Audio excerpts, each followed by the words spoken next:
warning from cyber safety experts on the risks of social media platform TikTok, with new evidence revealing the app is harvesting data from your smartphone.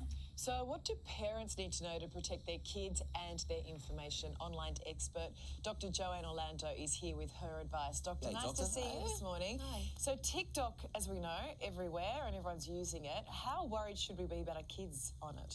Yeah, I think what they do is really important. To put it in perspective, there's 7 billion people in the world and 1 billion use TikTok, and that's mostly children and young people. So we know there's parental controls on there, and that's important.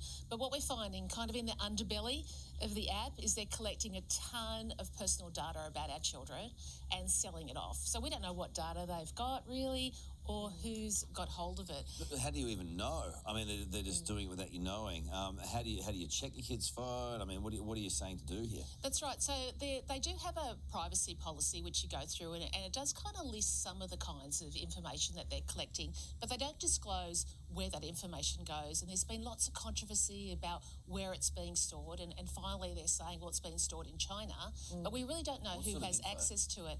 So a lot of personal information about children. So date of birth, name, their location, which is really important for parents to know, but also things like any messages they put on there, any videos.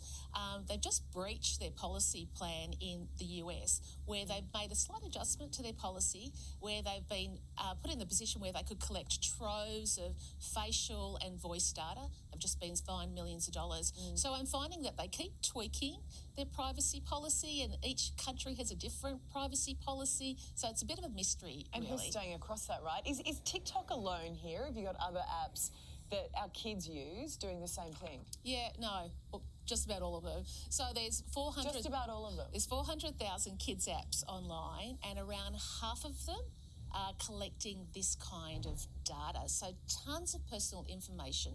So you think that it's okay, you know, your children on kids apps, it's age-appropriate content. But a lot of these apps are just set up with the business model to really just collect your children's data and sell it off. That's their business model, not to entertain your children, to sell their data. It is an important distinction too, what ages we're talking here, because you're not going to get in the way of a teenage girl on TikTok or Snapchat, right? So what are the things we can do to at least let them know that they can protect themselves in some way, shape or form? Yeah, so I think it's really important, one, to start to look at the terms and conditions, these privacy policies, and often it's like pages and pages of quite difficult information. But, you know, I think if a shop is treating us badly like this and collecting tons of information about us, we're not going to go back to that shop if they're having kind of sneaky practices. It's the same thing with these apps. We have to kind of walk that extra block, which means like reading these terms and conditions, pointing out the things to your child that they need to look for. We want to look for in these privacy policies what data they're collecting. Are they collecting like location data? Location's a big one, I isn't think it? that's the one, like, I mean, I don't know, if you look at it, go, if do they know your kid's date of birth? Is that such a horrible thing? What can that be used for? But if you're tracking where that child is, that's a whole next level. Well, they have on Snapchat, they have this thing that shows where all the kids are on Snapchat. Every one of them. Like they say, oh, there's Jono, and, you know, go and see Jono, who's, you know, just up the road. It's like, it's all there.